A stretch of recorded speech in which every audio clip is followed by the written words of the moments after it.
when I started at the large SO agency, I'd go to the qual. I would get a perfect 100 on the qual.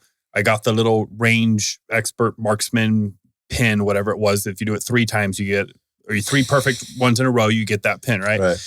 And so you get it and you think you are just that, like, cool, expert, However, the qual is what a qual is, and it's a huge Shrek-sized silhouette target. You got to almost try to miss at this point. And so I got it. So I thought I was good. And the very first outside class I ever attended, oddly enough, was Steve Fisher he just had on. Yeah. His was the first one. I love Steve. And so I show up and it was an open enrollment with civilians in there. Okay. And it was at our home range too. So already it was like, hey, you're feeling comfortable. I'm feeling comfortable. Oh, pretty good. People know that, okay, this is his home range. If they need something, go to him, know. And so I go, well, first they do the introduction and Steve goes, tell me something you want to learn. And I said, well, I want to, and this was, I don't know, 7-8 years ago, something like that. And I said, I want to learn how to be quicker with double taps. And Steve goes, yeah, bro, the 1960s call, they want their terminology back. Yeah, exactly. And I didn't know Steve at the time. I know Steve now, he's a buddy of mine now, but I didn't know him at the time. And so he just immediately just like shit on me in front of the whole fucking class. I'm like, oh, God. And so then we get out to the range and we start at like 25 yards. It's like, whew. And I was carrying a Springfield XD chambered in 45 because America, but my last agency, if you didn't carry a 45, you were like a POS or something, like. Oh, so there's like they would make fun of you. Social pressure to carry a 45. Yes. Why do you carry a 45? Well, because I don't make a 46, And so there absolutely was this by the range instructors. Hey, you're a man, you carry 45. This is only 8 years ago. Yes, this is not long ago at all. Right. And so I show up with this terrible gun and I shoot and I'm atrocious. But again, you're only as good as the people around you. And that class was a good shooting class. There were some skilled people there.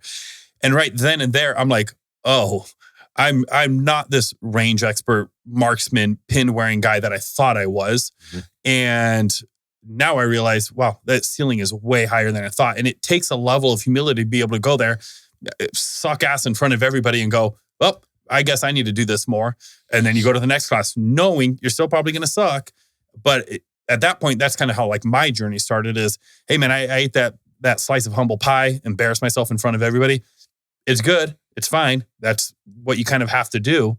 But yes, that's kind of how mine started. And going to these open enrollment with civilians in there, it's funny is, when I go to these classes, generally speaking, I'm getting paid to be there. The ammo is free. I didn't pay for, the course enrollment if we're hosting, and I will out of pocket pay for other courses too. Yeah. But if it's like at our agency, we get free spots. And so then you're in there with civilians who had to take time off of work, had to pay the $600-700 course fee, had to pay $1,000 in ammo. And it's like, those are the dudes who are dedicated. Those are dudes I'm trying to keep up with who they have an absolute investment in this. They're passionate about it. Otherwise they wouldn't be here. Where oftentimes you have cops who they don't even want to be there, even though they're getting paid to be there. Right? They're being forced there. I hear this a lot. Voluntold, as they say. Yeah, voluntold. Or they're there just for a certificate, And so when I go to these guys, I love it when there's civilians there. It's like, cool. Those are the dudes I'm gonna shoot next to. Those are the dudes I'm gonna stack up against. And there's give and take with both. Sure. Sometimes there's cops there that are just lights out, and sometimes civilians that are serious safety issues. But yeah, so that's kind of how my shooting started. Was just that, is going to a course, just getting fucking murked, and then realizing, oh man, wow, I suck. It's so funny. That's kind of like my fitness journey started that way. Like my real kind of like interest, but also my realization, I guess, like of what could get done and when you reframe something. So I think that's what I was alluding to before, is like, how do you walk away from that situation and respond, right? Like you're getting murked. For me, it was the presidential physical fitness testing. I've told the story a couple times, so people might be bored by it, but it was the pull-up day. And they lined us up. There's a boys class, girls class, and the pull-up bars were like right next to one another. And they just lined you up and you got up there and it's like hang from the bar and pull up. I hadn't thought about it much. I don't know if we had tested the year before. I don't remember. I don't remember. I just know when we got there and I grabbed on that bar, I couldn't fucking move. Like I was saying. And the girl next to me did like 3 pull-ups. And I was mortified in front of the whole class, full of boys and girls. Like I was like, holy shit. Like I can't, like what happened there? And, there was a pull-up bar, like that summer, like there was a pull-up, there was a par course or like, kind of physical fitness course put in the park across the street from my, where I grew up. And they put a pull-up bar right there. And I was like, just went out there every day, pulled up, tried to pull up. And by the end of that summer, I was doing pull-ups to the, chin-ups to the back of my neck. And by the time I got to my freshman year in high school, I was like, nobody's ever going to do more pull-ups than me.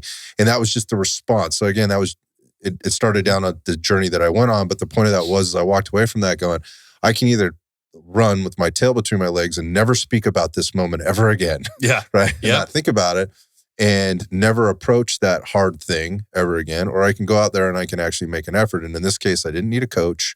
Like I didn't need somebody to tell me to do this. There wasn't like, you don't need to go to a pull-up class. It's really just self-applying or applying what you learn. But there's something to be said about having that feeling in your gut, like, holy shit, I suck. Right? Because now you have someplace to move forward from. And I just see there's a massive fear of realizing that from a lot of the population that you work with about what their combative skills are actually like, what their physical fitness skills are like, what their shooting skill is like. And there seems to be a lot of overcompensation and a lot of other ways to kind of get around those things to advance their careers, stay out of trouble, stay out of the fight, shag calls. I don't know. You guys probably see a lot of that, but I hear about it. Mm-hmm. And it's frustrating for me. And I don't actually get that process. And this speaks to more of the term being a professional and, what you should be doing to maintain a level of professionalism as a law enforcement officer who does carry that gun. Yeah. Right. And among other things. Yeah. And it is, not to make excuses for anybody, but I know that it is hard for that patrol officer that, is trying to juggle a ton of different things, not given a whole lot of time to go train on the range, right? So if we're doing, like our department, we do 2 days a month is like open range. So like the officers can come up and shoot, right? It's off duty, right? So they're not getting, there are some times that they allow them to come up like during their shift and shoot a little bit for an hour or whatever. But, other than that, we're doing our quarterly training. And even during our quarterly training, it's half the days either TTAC or something else going on. And then the other half, we got range, but then they try to incorporate some scenarios. So that's like our time gets cut even more. So, in law enforcement, you have to be an expert in everything, right? And if you're not, and somebody screws up and does something wrong, and then the whole world sees it, right? So being an expert in every field is difficult. And that's why, I think some of that falls on us as a department or as agencies across the nation of not providing the time to train as much as, we would like to. Yep. Because there's a job that needs to be done. You know what I mean? We can't be can't have, like in our city, for example, we got, in the middle of the night, we got 7 cops working. You know what I mean? So like during the day, there's 11 cops working, the patrol, like shagging calls. So they're busy. You know what I mean? And it's like, we can't go, hey, give me 2 or 3 of those guys and we're going to go train every other week. You know what I mean? Unfortunately, we're not like the fire department where like there's 30 dudes sleeping at any given time. Yeah, they have breaks. So, it's a different job, man. Right. It's a different job. So, and I just like throwing a little. I know you guys always. I love throwing. I've had firefighters on, and they leave no stone unturned either. We get along great with our fire guys too, and I have a bunch of really close friends that are firemen, so I just like throwing little dings.